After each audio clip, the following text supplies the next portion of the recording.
आषाढी एकादशी आलीच आहे, तर मग त्यानिमित्त आज बनवणार आहे उपवासाचा डोसा.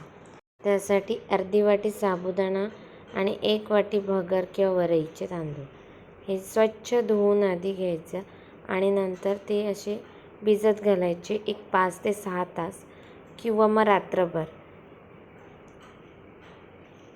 साबुदाणा भिजत घालताना पाणी थोडंच वापरा आणि भगरला भिजवताना तुम्ही जास्त पाणी वापरू शकता. आता हे 5-6 तासांनी मी वेगवेगळे वाटून घेतलेले आणि नंतर हे मिक्स केलेलं. तर हे एवढं कन्सिस्टन्सीचं पीठ करून त्याच्यात थोडं मीठ घालून चवीपुरतं असं झाकून एक अर्धा तास ठेवायचं. आता गॅसवर नॉनस्टिक तवा ठेवायचा आणि त्यानंतर फर्स्ट टाईमच फक्त ऑइल किंवा मग तूप ब्रश करून घ्यायचे. आता डोशाचं बॅटर तव्यावर टाकून स्प्रेड करून घ्यायचे. फर्स्ट टाईम तेल किंवा तूप लावल्यानंतर थोडासा पाण्याचा शिडकावा देऊन एका कॉटन कपड्याने तो पुसून घ्यायचा, म्हणजे तवा आहे तो नॉर्मल टेम्परेचरला येतो. आणि मग त्याच्यानंतर हे बॅटर टाकायचं. आता परत एकदा वरून तेल किंवा तूप ब्रश करून घ्यायचं.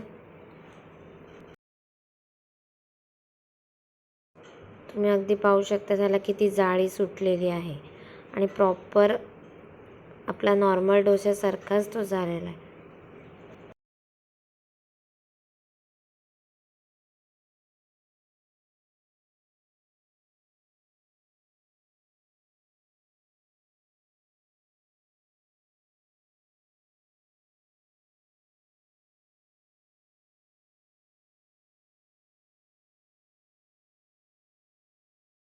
आता डोसा रेडी झाला आहे. असेच बाकीचे डोसे मी करून घेते.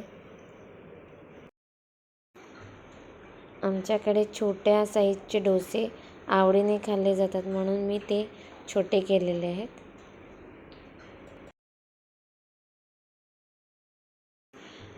एक वाटी वरईच्या पिठामध्ये जवळजवळ 6 एवढ्या छोट्या साईजचे डोसे तयार होतात.